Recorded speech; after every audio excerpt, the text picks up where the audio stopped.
Hola, buenos días, casi buenas tardes. Perdonar un poco el retraso, pero el directo es lo que tiene. Vamos con otra charla formativa, divulgativa. Como todas, bueno, hemos puesto todo el interés en el tema que pueda ser relevante para vuestro trabajo diario y un poco enfocado tanto a profesionales sanitarios como no sanitarios.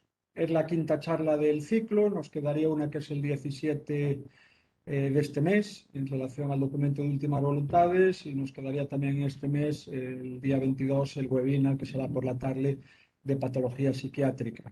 Bueno, ya pasando al tema de hoy, me acompaña a mi izquierda el doctor Francisco Pita, Fran, para los conocidos y amigos. Fran lleva ya muchos años, aunque es un poco más joven que yo, o bastante más joven que yo, lleva muchos años en este hospital. Ha hecho la residencia y la especialidad de endocrinología y nutrición y ya desde hace unos años comanda, lidera la unidad de nutrición que depende del servicio actualmente de endocrinología. Cuando le pedí la posibilidad de que nos diera pues, unas pinceladas, unos aspectos de nutrición, creemos que es un tema interesante, que muchos ya lo domináis, otros hay aspectos que tenemos que mejorar. Y un poco en esa línea le pedí que hoy nos acompañara en esta charla formativa, un poco para darnos aspectos claves. Iremos trabajando el tema de la nutrición y él tiene algunas ideas, algunas seguramente os las transmitirá y otras os las comentaremos nosotros más adelante en relación a cómo podemos mejorar el estado nutricional, cómo podemos mejorar la alimentación y todo lo que eso significa a nivel de que puedan mejorar las cosas desde el momento que mejore el estado nutricional. Ya sin más, agradecerle nuevamente a Fran su presencia y ya lo dejo con todos vosotros. Al final podremos hacer un turno para algunas preguntas si así lo consideráis necesario o oportuno y ya sin más, Fran, cuando quieras.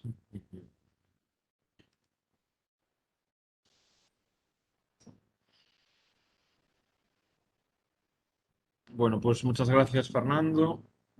Yo estoy encantado de estar aquí.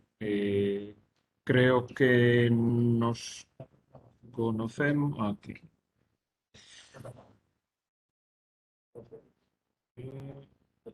Sí.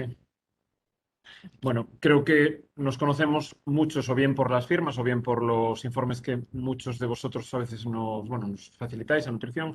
Hemos trabajado y tenemos que seguir trabajando, ¿vale? Para conseguir mejorar la calidad nutricional de nuestros pacientes y el estado nutricional. Van a ser unos aspectos muy sencillos. Las diapositivas tienen bastante información, pero nos vamos a centrar en lo más básico. Y bueno, también para que tengáis la documentación, ¿vale? Mm, lo importante es saber que, bueno, pues nuestros usuarios o nuestros pacientes van a tener algunos cambios con relación a la gente un poco más joven y eso va a condicionar su estado nutricional. Estos cambios se deben a cambios fisiológicos, no son por enfermedad, pero sí que hay cambios pues, a nivel de la composición corporal, a nivel de los sentidos, a nivel de aparato digestivo, riñón, cardiovascular. Todo esto va a influir y va a favorecer el riesgo de desnutrición, que es lo que tendremos que tener en cuenta. ¿Existe la desnutrición? ¿Es algo real o nos lo estamos llevando las manos a cabeza por algo que no es tan importante ni tan real?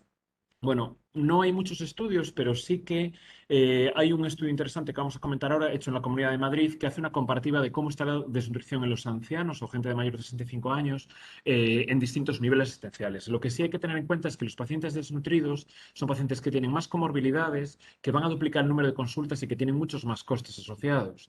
La desnutrición va a ser muy variable dependiendo del nivel en el que estemos valorándola y luego también del país. Pero este estudio que os decía, el DREAM 65, hecho en la Comunidad de Madrid, como veis en la tabla, habla de una prevalencia de desnutrición en residencias en torno al 16% y en hospitales el 21%. Entonces, esto es algo para tener en cuenta. Fijaros que en lo que es comunidad en atención primaria es 2,2. Por tanto, estamos hablando de un escenario en el que hay mucha más desnutrición que los ancianos que pueden estar en sus casas, cuando realmente los ancianos o los pacientes que tenemos en los centros sociosanitarios pues son pacientes que en teoría podemos tener un poco más controlados y podemos tener un poco más de nuestra mano. Hay un estudio multicéntrico nacional hecho pues a través de un centro privado, una empresa privada, de sus centros que tienen en España, en el que a través de un cuestionario, un cribado nutricional que luego vamos a desarrollar, pues vieron que casi un 50% de los pacientes tenían riesgo de desnutrición y un 30% estaban desnutridos. Un tercio casi de los pacientes que estaban en los centros sociosanitarios estaban desnutridos, ¿no? Entonces, fijaros que hablamos de un 80% de los pacientes que necesitan o bien una supervisión, una vigilancia o bien un tratamiento nutricional. A nivel de comunidades autónomas, en este estudio que tenemos de la Comunidad Valenciana, pues vemos que la desnutrición en los centros sociosanitarios o residencias es superior a los centros hospitalarios incluso, ¿vale?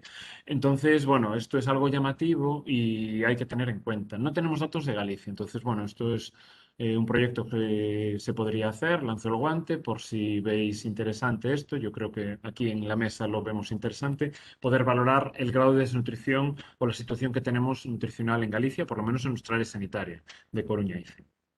¿Qué se puede hacer contra la desnutrición? Bueno, pues ya hace unos años, en el 2015, surgió una alianza de varias sociedades científicas liderada por SEMPE, la Sociedad Española de Nutrición Clínica y Metabolismo, y una fundación. Y ahí, como podéis ver en el dibujo, hay los símbolos o los iconos de varias sociedades científicas que seguramente conocéis, como puede ser la SENCIC, la SEG, la sociedad, la SEMG, la SEMERGEN o SEMI, también la SEM, ¿vale? Entonces, hay distintas sociedades científicas que han apoyado esta iniciativa que intenta abordar la desnutrición e intenta que la desnutrición sea detectada, tratada y controlada. Entonces, uno de los pilares más importantes es incluir el cribado en todos los niveles asistenciales, ¿vale? Y esto es primaria, hospitales y centros sociosanitarios. ¿Qué es el cribado nutricional? Bueno, pues es una herramienta que nos va a valer de un modo rápido para valorar el estado nutricional, sobre todo para detectar pacientes que estén desnutridos o que tengan riesgo de desnutrición. El cribado nutricional se debería realizar a todo paciente que se beneficie de una intervención nutricional. Obviamente, un paciente que esté en situación de final de vida o en situación de cuidados de fase final de vida no tiene sentido porque la intervención nutricional no va a mejorar. Lo que tenemos que hacer es mejorar la calidad de vida, pero una mejora del estado nutricional no le va a mejorar el pronóstico ni la supervivencia. Entonces, bueno, también tenemos que intentar dirigir esta herramienta a aquellos pacientes que más se vayan a beneficiar. Una herramienta de cribado nutricional tiene que estar validada, tiene que ser sencilla, tiene que ser fácil de realizar y se tiene que poder reproducir en la población. Porque si no cumple estos criterios, o bien nos vamos a quedar cortos y no vamos a poder detectar a todos los pacientes que deberíamos detectar, o bien vamos a asumir muchos más pacientes de los que deberíamos y vamos a fracasar en el intento. Entonces, estas herramientas tienen que estar validadas y tienen que estar bien diseñadas. Vamos a hablar de dos porque son las que mejor se podrían implementar y que tiene más sentido implementarlas en un centro sociosanitario. Y de las dos, luego, bueno, yo os voy a hacer una propuesta porque creo que puede ser la más interesante. La primera es el MUST, llamada MUST por el acrónimo o MUST, que es el Malnutrition Universal Screening Tool. Nos va a identificar el riesgo de desnutrición en pacientes adultos y además por la puntuación que vaya a dar nos va a dar un plan de actuación como vamos a ver en la diapositiva siguiente. Esta herramienta está validada para un cribado poblacional tanto en hospital como atención privada como en centros sociosanitarios. Necesitamos tres criterios. Un índice de masa corporal, que sabéis que se calcula con una talla y un peso, un porcentaje de pérdida de peso involuntaria, entonces para esto necesitamos un peso actual y un peso reciente, normalmente, bueno, pues en los 3, 6 meses, ¿vale? Ya veréis que vamos a hablar a lo largo de toda la sesión de los 6 meses, de cómo ha variado el peso en los 6 meses. Y luego el efecto de la enfermedad aguda, porque es lo que va a influir en la desnutrición relacionada con el enfermo. Si el paciente está muy enfermo y no ha habido o es probable que no vaya a haber aporte nutricional en los siguientes 5 días, ¿vale? A partir de 5 días. A partir de eso, con esa puntuación, se hace un score y con el score tenemos una puntuación de 0, que es un riesgo bajo, una puntuación de 1, que es un intermedio, o una de 2, que es un riesgo alto. Según eso, da un plan de actuación, observación o tratamiento. Veis que ahí habla de un mes, de cada mes, repetirlo en los centros sociosanitarios. Bueno, probablemente eso sea demasiado y no tendría que ser tan necesario el mes. Obviamente, si el paciente tiene riesgo o está ya en tratamiento, sí. Pero si el paciente ya tiene un MUST de 0, probablemente no sería necesario realizarlo al mes, ¿vale? Porque, bueno, eso es mucho esfuerzo y bueno, que muchas veces pues es más importante tener otro tipo de control y es preferible que el paciente que esté en riesgo esté pesado todos los meses y esos pacientes que estén pesados al paciente que no tiene riesgo y que no ha habido ningún cambio, pues pesarlo. El otro cuestionario método de cribado que se suele emplear y que a mí me parece que es más interesante es el MNA. SF porque es el short form, ¿vale? Este MNASF es una forma abreviada de un cuestionario que igual os suena más, que es el MNA, que ya está validado y que es una manera de valorar nutricionalmente a los pacientes de más de 65 años. Tiene 6 cuestiones que están muy correlacionadas con el MNA y que se correlaciona con una valoración nutricional completa, ¿no? Una valoración clínica. Entonces, por eso este cuestionario probablemente sea el más indicado, el más interesante para los centros sociosanitarios para realizar un cribado nutricional. Como veis, plantea 6 cuestiones: si ha comido menos por falta de apetito, problemas digestivos, ¿vale? Si ha tenido una pérdida de peso, qué movilidad tiene, si ha tenido una enfermedad aguda, si tiene problemas neuropsicológicos y cómo es el índice de masa corporal. En caso de que no pudiéramos calcular el índice de masa corporal, que luego ya veréis cómo se puede intentar aproximar por unos métodos que vamos a explicar, pues se podría emplear la determinación de la circunferencia de la pantorrilla. Veis que en función de la puntuación, a mayor puntuación, mejor estado nutricional; a menor puntuación, peor estado nutricional, e incluso ya clasifica en riesgo de desnutrición o desnutrición o malnutrición. ¿Por qué es importante el cribado nutricional? Porque si el cribado nutricional es negativo, como hemos visto, pues lo ideal es realizar un cribado nutricional pues cada un cierto periodo. Lo ideal, o por lo menos cada 6 meses. Pero bueno, si pudiera ser cada 4 o si hubiera cambios clínicos, sería más interesante para poder estar pendientes del estado nutricional. Si el cribado nutricional fuese positivo, ya tendríamos que pasar una valoración nutricional para poder realizar un diagnóstico y luego, en función del diagnóstico, si se confirma la desnutrición, pues tener un plan nutricional de tratamiento nutricional. Por tanto, si el cribado es negativo, pues repetir el cribado según la estrategia que vayamos a hacer. Quedaros con que 4 meses podría ser un tiempo adecuado, ¿vale? Un periodo adecuado, pero como mínimo 6 meses, 2 veces al año. En caso de que el cribado sea positivo, ya hay que hacer una valoración nutricional.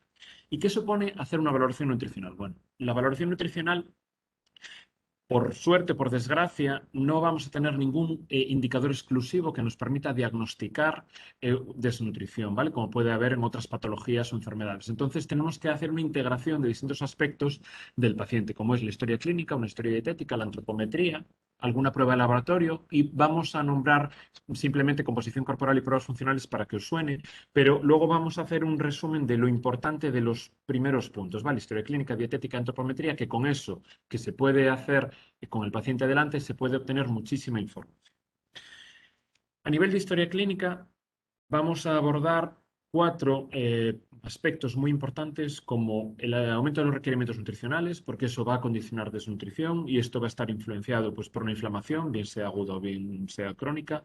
Si hay un aumento de requerimientos nutricionales, pues el paciente es probable que tenga desnutrición o riesgo de desnutrición. Si ha habido reducción de la ingesta, y esto lo podemos encontrar en algunas enfermedades, como puede ser la depresión, el Parkinson, ictus o problemas en cavidad oral, esto también va a condicionar la desnutrición y esto también tenemos que dejarlo reflejado. Si hay una reducción de la absorción, que esto suele ser pues, por alguna enfermedad digestiva, alguna cirugía digestiva previa, ¿vale? Esto también tenemos que desgranarlo, intentar ver si el paciente tiene algún problema de gastrointestinal o alguna cirugía previa.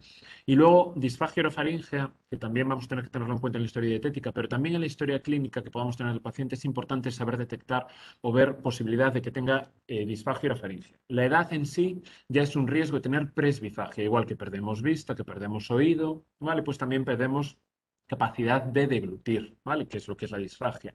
Es una incapacidad para hacer una deglución segura y eficaz. Puede ser o bien por la edad o bien por la enfermedad, pues el ictus, el Parkinson, el Alzheimer lo van a condicionar. Además de todo esto, como bien sabéis vosotras y vosotros que lo tenéis súper integrado en vuestra práctica diaria, la polifarmacia, el tratamiento farmacológico puede influir en cualquiera de estos aspectos que hemos nombrado y por tanto también es algo a tener en cuenta porque puede condicionar desnutrición. En cuanto a la disfagia orofaríngea, es importante tenerla presente, detectarla e incluso hacer un cribado. Esto ya es un poco más difícil, ¿vale? Porque el IT-10, que es uno de los ideales para hacer un cribado, es un cuestionario que obviamente una persona que tenga un deterioro cognitivo no te va a poder realizar. Pero un paciente que no tenga deterioro cognitivo se podría implementar un cribado, que esto pues podemos hablarlo como una propuesta de futuro. Y si no, como muchos y muchos de vosotros sabéis, un MEC, un test de volumen viscosidad, que lo tenéis representado en el dibujo, que es lo que intentamos hacer en el centro, bueno, en el hospital, para ver la devolución segura y eficaz, y que sé que muchas y muchos de vosotros lo hacéis en vuestros centros, pues un MEC nos ofrece una aproximación, ¿vale?, a la devolución segura y eficaz para el paciente. El MEC no diagnostica disfagia, pero sí nos ayuda a ver que el paciente presenta una devolución insegura o ineficaz y entonces nos ayuda a adaptar la textura para ver de qué manera el paciente tiene menos riesgo de atragantarse.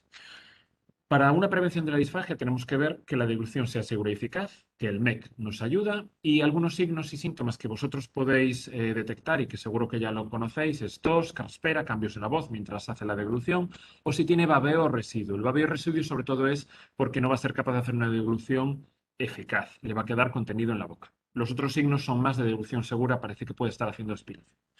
Nosotros normalmente recomendamos que la textura sea homogénea, no tiene que ser siempre puré, pero sí que tiene que ser homogénea. Lo más fácil es que sea triturado, pero es muy importante que no haya una doble textura, una sopa de pasta, unas lentejas, un fabado, unos callos, porque cuando la misma cuchara vaya líquido y sólido, el paciente va a tener mucho riesgo de aspiración.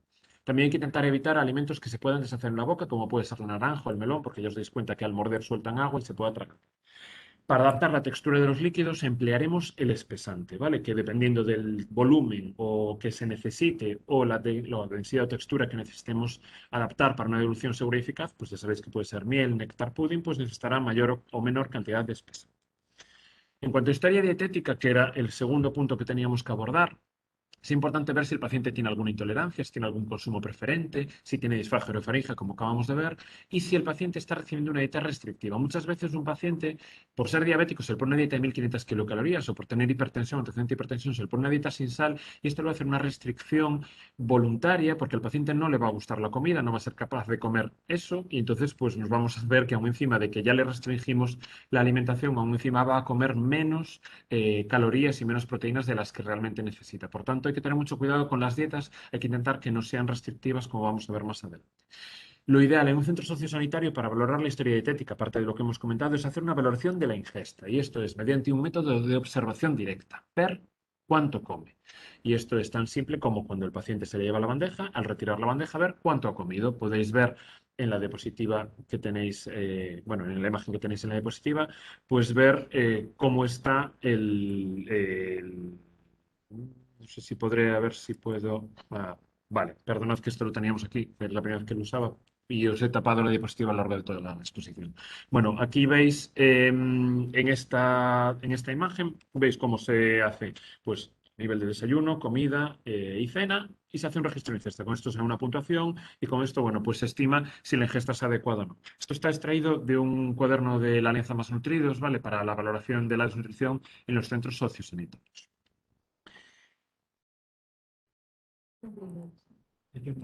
Vale, perfecto. Entonces no os he bloqueado nada. Gracias. Vale, a nivel de la antropometría es muy importante el peso. Vale, el peso es el parámetro, si solo nos podíamos quedar con uno, es el más importante, pero tanto a nivel estático como a nivel dinámico. Es muy importante saber el peso actual, pero también saber la evolución del peso, porque es lo que nos va a hacer ver si ha perdido peso involuntariamente o no. Es importante tener en cuenta que el peso puede estar influido pues, por cambios del estado de hidratación. Estos cambios sobre todo se ven en los cambios de peso que hay de 24 a 48 horas. Cuando una persona cambia el peso en 48 horas, no es que haya perdido ganado músculo, ¿vale? Ha perdido ganado agua. Entonces esto, ojo con la ascitis, con el edema o con la deshidratación. El peso ideal lo podríamos calcular según tablas, el peso habitual es el peso que tiene el paciente y el porcentaje de pérdida de peso, sobre todo involuntaria, es el mejor parámetro que tenemos para valorar la desnutrición. Lo que hay que hacer es calcularlo como al peso habitual se le resta el peso actual y se divide por el peso habitual. Luego, si multiplicamos por 100, pues tenemos el porcentaje. ¿Por qué el porcentaje? Porque según el porcentaje que tengamos de pérdida de peso, si es en un periodo inferior a 6 meses, podremos hablar de una pérdida significativa entre 5 y 10% o una pérdida grave si es superior a 10.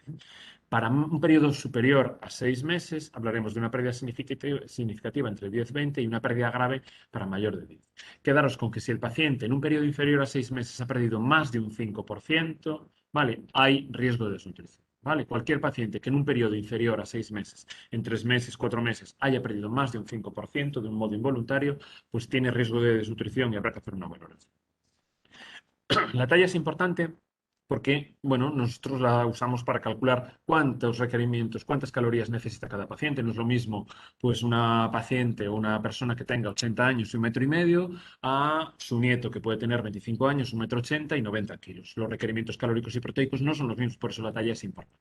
También a nivel de fármacos, la superficie corporal, es importante conocer la talla. Y luego para el IMC. ¿Por qué? Porque en mayores de 70 años la clasificación del IMC, según si tiene sobrepeso, obesidad, varía un poco, ¿vale? Entonces no hay que ser tan estrictos a nivel de obesidad o sobrepeso y sí que tenemos que buscar un índice de masa corporal mucho más permisivo que el que podemos buscar en una persona más joven. ¿vale? Quedaros con que un índice de masa corporal normal está en torno a 22, ¿vale? Y que menor de 22 suele haber desnutrición, ¿vale? Esto no es diagnóstico, ¿vale? Un índice de masa corporal de 21,5 no es diagnóstico de desnutrición, ¿vale? Pero sí que orienta y hay que tenerlo en cuenta.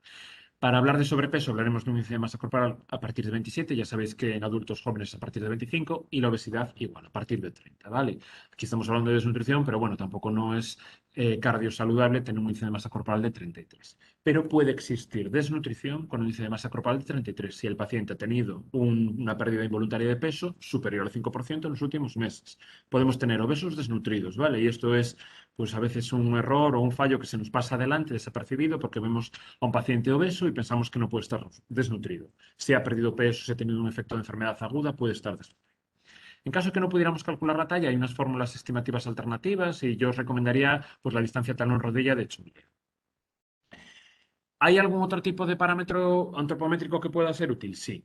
De estos dos, la circunferencia de brazo y circunferencia de pantorrilla, son interesantes, son fáciles de medir, ¿vale? Pero yo me quedaría con la circunferencia de pantorrilla. ¿Por qué? Porque veis que es una alternativa en el MNA-SF para valorar y porque es muy sensible para valorar la pérdida de masa muscular en ancianos. Tenéis ahí pues, distintos estudios de la bibliografía reciente, ¿vale? En los que se ha valorado y pues la circunferencia de pantorrilla cada vez se ve que es un parámetro mucho más importante o interesante a tener en cuenta, ¿vale? Para medir la masa muscular, ¿vale? Quedaros con que el punto de corte puede estar en torno a 31 centímetros. ¿Y por qué hablo de masa muscular? Bueno, pues porque como vamos a ver en los dos apartados siguientes al de laboratorio, la masa muscular cada vez tiene más importancia y es algo medible, ¿vale? Y que nos va a poder dar muchísima información a nivel del estado nutricional. A nivel de laboratorio, los datos que podemos tener clásicamente eran muchos, se intentaban interpretar, pero con lo que tenemos de antes y lo que podemos tener a partir de las siguientes diapositivas, los datos de laboratorio son datos complementarios, hay que tenerlos en cuenta, pero no nos van a dar tanta información. Si el paciente tiene algún análisis reciente, mejor que mejor. Sobre todo, ¿qué necesitaríamos? Una albúmina, ¿vale? ¿Por qué? Porque la albúmina tiene una vida media más larga que otros parámetros nutricionales.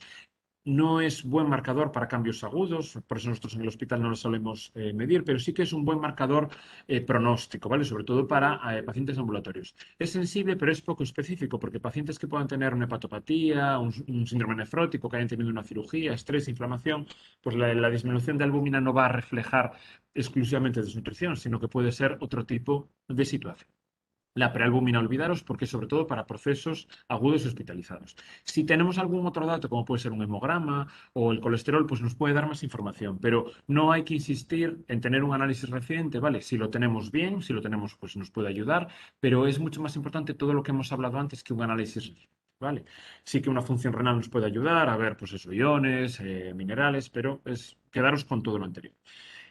La composición corporal, que es otro de los aspectos a tener en cuenta para la valoración nutricional, es un aspecto clave, sobre todo de aquí en el futuro, y sí lo podemos medir, pero en un centro sociosanitario es difícil y no es imprescindible, ¿vale? Simplemente que sepáis que no es lo mismo lo que os he dicho antes. Un IMC de 33 es obesidad, pero puede haber desnutrición. ¿Cómo lo vamos a saber? Si medimos los compartimentos corporales, ¿vale? Entonces hay que medir la funcionalidad de la composición corporal. Y entonces, bueno, pues el músculo esquelético pues cada vez se ve que tiene más importancia y que tenemos que intentar medirlo para ver si hay una pérdida de masa muscular, ¿vale? Porque eso va a ser lo que también refleje desnutrición.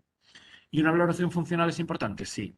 Y si pudiéramos hacer una valoración funcional en un centro sociosanitario, ¿qué podríamos hacer? Bueno, pues una dinamometría, si el paciente es capaz de realizarla, porque está validada y porque nos dice qué pronóstico tiene ese paciente, ¿vale? Sobre todo para complicaciones evolutivas, pero bueno, esto ya es solo si tuvieseis un dinamómetro, si lo pudieseis usar, pero ya digo que no es imprescindible. Y luego también podría ser interesante implementar en aquellos pacientes que puedan, que no estén encamados o que tengan capacidad, pues un test de la velocidad de marcha, un test de levantarse de la silla, que yo creo que esto lo conocéis vosotros mejor que yo, ¿vale? Pero yo os doy ideas de pruebas funcionales que nos pueden ayudar a hacer la valoración. De todo esto que os he contado, lo más importante se resume en estos 3 puntos de aquí, ¿vale? Una historia clínica, en saber si tiene diabetes o comorbilidades, ¿vale? Porque eso también nos puede influir en la alimentación por restringir azúcares, saber si tiene úlceras por presión, saber si está encamado, saber si tiene diarrea, ¿vale? Porque eso refleja lo que hablábamos del problema de absorción.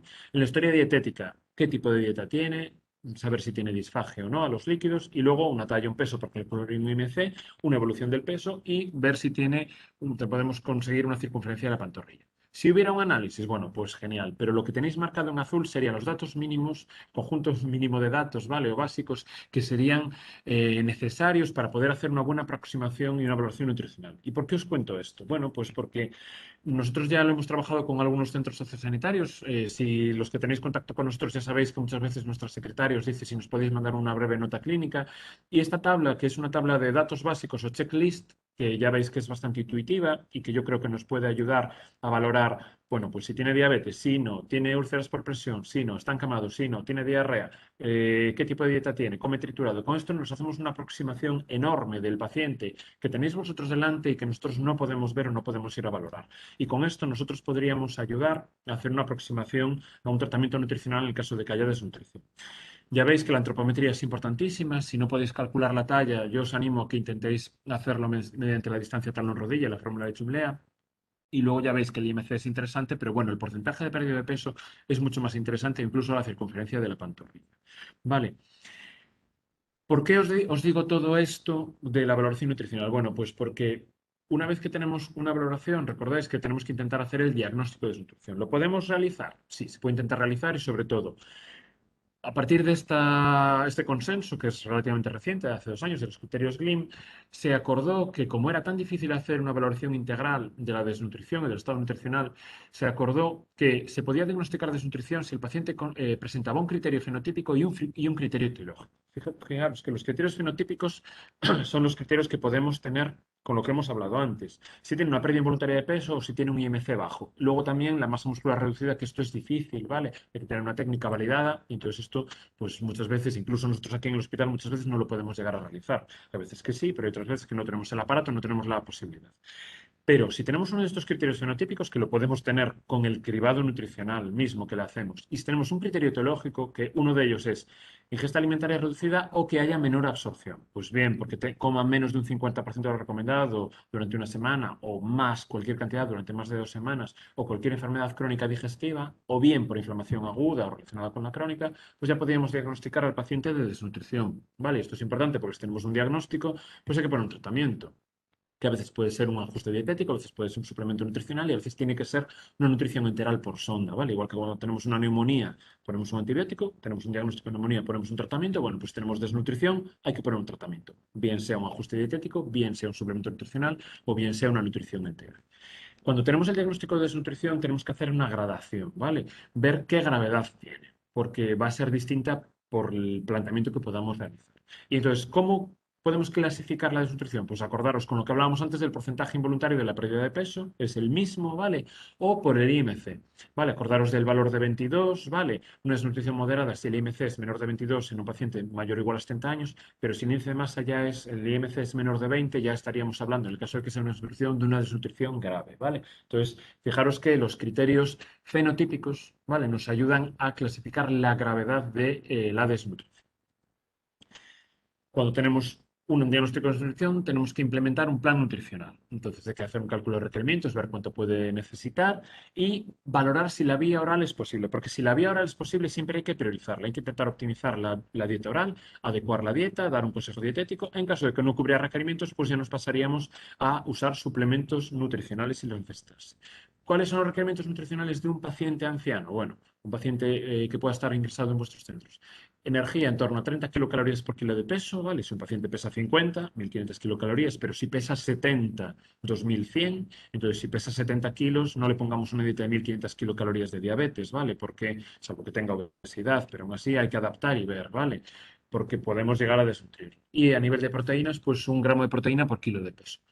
A nivel de hidratación, recordad que necesitan en torno a 30 mililitros por kilo de peso, entonces también para que el paciente no se deshidrate, ved si necesita espesante para beber más cantidad de líquido y para que no haya deshidratación. Recomendaciones nutricionales básicas, que sobre todo yo me centraría en las que tenéis aquí arriba, que son las que hay que intentar fijarse más porque son específicas para los ancianos, ¿vale? O las personas de mayor edad, adaptar las texturas, que sean preparaciones sencillas, que vistosas y agradables, y luego también intentar evitar restricciones dietéticas innecesarias, revisar medicación, intentar estimular actividad física y comer en compañía y un ambiente relajado, ¿vale? Porque esto va a ser lo básico que vamos a tener que tener para que nuestro paciente pueda optimizar la ingesta oral. Si esto no llega, ¿qué hacemos? Bueno, pues un tratamiento médico nutricional, como son los suplementos nutricionales orales. No son batidos, los batidos se compran en el supermercado cribado. Esto es un tratamiento que tiene una indicación, una prescripción, una revisión. Son coste efectivos cuando están indicados y son apropiados, porque además ayudan a disminuir las complicaciones y los reingresos y ayudan a mejorar la funcionalidad. Siempre hay que adaptarlos al paciente, por eso muchas veces nosotros prescribimos un suplemento en polvo, porque si el paciente tiene disfagia, se puede atragantar con el suplemento y la podemos liar, ¿vale? Entonces hay que adaptarlo. Y es importante el suplemento nutricional en la continuidad asistencial. Si el paciente ha tenido desnutrición, pues probablemente necesite continuar. ¿Cómo es el abordaje que tenemos actualmente en los centros sociosanitarios? Bueno, pues ya sabéis que muchos de vosotros intentáis hacer un cribado, hacéis una solicitud, hacéis una valoración, pasáis una nota, pero eso actualmente tiene que pasar por el método del médico de atención primaria, hace una interconsulta, se retrasa un poco todo. Gracias al doctor Lamelo y su equipo, bueno, pues estamos consiguiendo agilizar mucho más otros aspectos. Y nosotros lo que hacemos es, bueno, pues hacer una valoración, un diagnóstico, un plan y una prescripción. Bueno, lo que nosotros nos gustaría, y creo que además lo hemos comentado con el doctor Lamelo y se va a poder conseguir, es hacer una acción directa con vosotros, ¿vale? Una vía de comunicación directa en la que vosotros podáis hacer un cribado, que nosotros os proponemos que sea un MNASF, hacer una valoración e incluso si os atrevéis, pues llegar a hacer el diagnóstico, ¿vale? Con todo eso, esa información o hasta donde podáis llegar, si es un mínimo cribado, pues un cribado, hacer el cribado, pero lo mínimo que podáis hacer va a ser de gran beneficio y gran repercusión para el paciente. La vía que se suele usar es la e-consulta, pero llamémosle como sea, a través de un email, a través de una vía que podamos establecer y podamos tener escrita, ¿vale? Hasta ahora, pues por temas de circuitos asistenciales tenía que ser vía atención primaria, igual que para el dermatólogo, al cardiólogo, al neurólogo. Bueno, vamos a intentar hacer una vía asistencial. Y sí agradecemos que vaya con una nota clínica o el checklist para poder aproximarnos más al paciente. Y nosotros nos comprometemos a completar la valoración, hacer el diagnóstico, hacer un plan, una prescripción, una revisión, sin que tengáis que pasar por ningún otro tipo de circuito como el médico de atención primaria ni ningún otro tipo de facultativo. Ya seríamos nosotros vuestro facultativo de referencia. Como conclusiones, bueno, pues recordad que el anciano tiene cambios fisiológicos que van a favorecer la desnutrición, que la desnutrición en los centros sociosanitarios está presente, es una realidad, no sabemos cuánto en Galicia y es algo que podemos intentar detectar y valorar.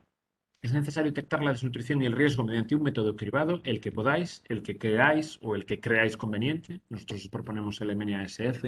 Es importante detectar la presencia de disfagia para evitar complicaciones. El IMC y el porcentaje de pérdida de peso nos van a ayudar a diagnosticar desnutrición. La circunferencia de la pantorrilla, una dinamometría y una velocidad de la marcha, pues también contribuyen a la valoración nutricional. Los que podáis y tengáis posibilidad, pues os animo, porque es algo a mayores y que vais a ver cómo cuando el paciente tiene un buen soporte nutricional y un buen tratamiento mejora estos parámetros funcionales. El personal del centro sociosanitario, vosotros y vosotras sois quienes mejor podéis realizar un cribado y una valoración nutricional inicial porque sois los que tenéis el paciente delante, así que yo os animo a que podáis realizarlo. Y desde luego la primera medida terapéutica es la adaptación dietética, que nosotros podemos ayudaros a que sea la inicial desde vuestro centro sociosanitario. Y por mi parte, pues nada más, nos tenéis para lo que necesitéis, tenéis ahí el email y tenéis nuestro teléfono. A partir de vosotros ya sabéis que cuando el paciente es nuestro de la unidad, ya hemos tenido contacto, nos podéis contactar en cualquier momento y nos hacemos cargo. Mientras el paciente no lo hayamos visto nunca, no esté metido en nuestro circuito, bueno, pues dependemos de que entre en el circuito, que ya digo, hasta ahora era a través vía de médico de atención primaria, pero yo confío, y el doctor Lamelo tiene mucho interés también, en que será de otra manera y os lo comunicaremos. Muchas gracias y espero haber podido solucionar dudas, inquietudes y que sea el comienzo. Gracias, Fran. Yo creo que has tratado aspectos importantes. Como todos sabéis, las charlas se graban, se colgarán en unos días por si queda alguna duda o algún tema sobre el que él tocó. También tenemos toda su predisposición a cualquier pregunta que ahora queráis hacer. Pero un poco, mientras no surja alguna pregunta, yo creo que lo que os ha expuesto es un tema que tenemos que acabar de organizar en relación a hacer un circuito vía asistencial para eliminar esa traba con todo el cariño, pero que a veces es una dificultad para vosotros, que es intentar hablar con primaria, que primaria a su vez le transmiten esa información. Yo creo que vamos a hacer algo similar, bueno, tengo que hablar con ellos, pero algo similar a lo que hemos hecho con la consulta de la unidad de crónicos complejos, con lo que la consulta de psiquiatría. El día que todos tengáis llanos, pues seguramente irá vía electrónica. De momento tenemos que buscar soluciones en otra línea, pero seguramente con ese checklist o con esos parámetros que os van a pedir y que hay que rellenar con cualquier interconsulta, yo creo que vamos a salvar ese pequeño paso y vamos a, en esa línea, a mejorar. También retomando el tema que decía al principio, yo creo que también es muy interesante saber un poco cuál es la situación nutricional, al menos en el área sanitaria de La Coruña, ¿no? Que es la que nos corresponde a los presentes. Bueno, igual que hicimos hace unos días la encuesta en relación a las úlceras, yo creo que es bueno también saber cómo están las personas de residencias y con ánimo de mejorar las cosas. Obviamente no se trata de decir quién come en un lado y quién come en otro, que uno está desnutrido cada uno en una residencia, ¿no? Se trata de ver qué elementos de mejora. Para poder implementar elementos de mejora tenemos que saber la situación de partida. No tenemos datos a fecha de hoy en esta área sanitaria. En Galicia, por lo que acaba de contar él, tampoco. Y yo creo que igual que en otras cosas hemos sido adelantados, vamos a intentar impulsar en lo que queda de año, no sé si puede ser pronto o después del verano, ver un poco, saber la situación donde estamos, establecer esa vía de circuito que nos permita un poco pues, bueno, simplificar algunas gestiones y sobre todo que nos permita mejorar la asistencia, que ya es buena, pero que seguramente como todo tiene elementos de mejora que proporcionáis a la gente, tanto en residencia de mayores como en discapacidad. A veces hablamos constantemente de mayores, pero tenemos también bajo nuestra coordinación otro elemento importante que son las personas con discapacidad, que seguro que también tienen mucho riesgo de malnutrición. No sé si hay alguna encuesta solo específicamente o alguna valoración en relación a ellos. Y yo creo que en esa línea, pues desde el punto de vista de nutrición, esta es una primera charla. Iremos siempre que ellos puedan y quieran iniciando algunas otras iniciativas con ellos o con otros servicios del área sanitaria. Y un poco, pues eso es lo que os queríamos plantear. No sé si no ha surgido ninguna pregunta, si no tenéis ninguna duda, pues si algunas me la vemos en el grande. Sí. Aquí si hay algún estudio reciente que demuestra una relación en la presencia de dismagia, desnutrición, Sí. esto de aquí. Preguntan si hay algún estudio reciente que demuestre la relación de la presencia de disfagia y la desnutrición.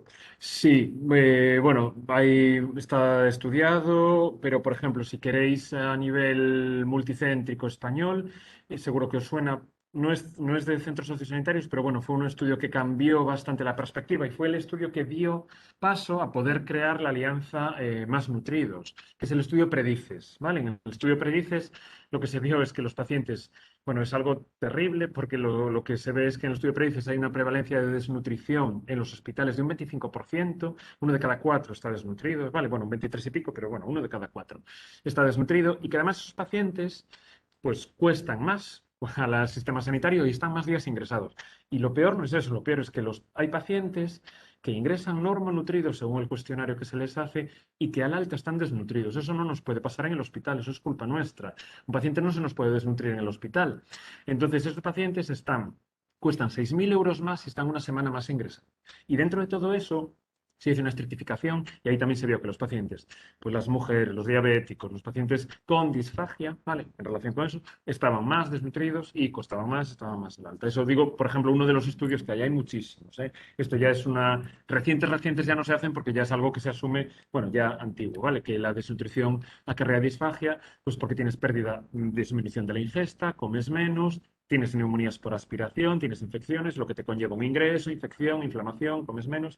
Entonces, la asociación está bien documentada, ¿vale? Lo que pasa es que, bueno, ya pues no se hacen ya estudios porque ya se asume que ya está documentado y comprobado, ¿vale? Pero si queréis, os interesa, el estudio Perdices, ya digo, no es justamente de vuestro ámbito, es del ámbito sanitario, o sea, hospitalario, perdón, pero para que esto no es un problema solo de ni un sitio ni otro, ¿vale? Y que nosotros aquí lo hacemos fatal, porque aquí en el hospital, que hay una unidad de nutrición, pues que se llegue a, vamos, la de prevalencia de desnutrición en este hospital no la tenemos, pero que en ese estudio nacional casi uno de cada cuatro, ¿vale? Entonces, si eso os orienta un poco. Sí, yo creo que los datos que dices, más allá de ese porcentaje en el hospital, a mí me sorprendió también un poco ese porcentaje del 16% que evalúan en el estudio nacional. Sí, sí, sí. Bueno, no, ese era el del Dream 65. El primero es el de la Comunidad de Madrid. Ese es el de la Comunidad de Madrid. Eso es un estudio que se hizo en la Comunidad de Madrid a nivel de los, bueno, mayores de 65 años. Entonces, ese 16 era de Comunidad de Madrid. Sí, yo creo que es un dato interesante, porque a veces también los profesionales sanitarios y no sanitarios tenemos claro el malnutrido, ese abuelito que está caquético, pero la malnutrición es otra cosa, empieza mucho antes, empieza en esa persona que da apariencia física está normal, pero sin embargo si lo medimos en parámetros, en pérdida de peso, los criterios que tú has expuesto, Ahí está. esa persona ya tiene un riesgo de desnutrición muy importante y no hay que esperar a que visualmente se hagan ostensibles los cambios para poner las medidas, ¿no? Ahí está. Yo creo que mi percepción en muchas residencias, y sabéis que hemos entrado en muchas, es que tenemos un porcentaje de desnutridos nada desdeñable. No sé si el 16%, el 10% o el 25%, ¿no? Yo creo que tenemos que intentar actuar. Y también el concepto, que es otro concepto que tenemos que tener claro, es que hay abuelitos o personas mayores o de discapacidad que sabemos que están desnutridos, pero eso no quiere decir que haya que hacer una intervención agresiva. Y sobre eso, bueno, ya lo hemos hablado aquí, el tema de la sonda nasogástrica el otro día, ¿no? Yo creo que tenemos que tener sentido común. Hay que actuar donde las actuaciones conlleven cambios y merezca la pena, y a veces hay que dejar que la naturaleza continúe su camino porque lo que vamos a añadir es más iatrogenia, más agresividad, más incomodidad y no vamos a obtener beneficios, ¿no? Pero quería aclarar ese concepto. Yo siempre me llamó la atención un poco que visualmente hay muchos enfermos ingresados en el hospital que de apariencia física están bien, Sí. sin embargo, cuando se le hace los test o se evalúan los parámetros, tienen un riesgo de desnutrición muy importante y que conlleva que haya que hacer algún tipo de actividad.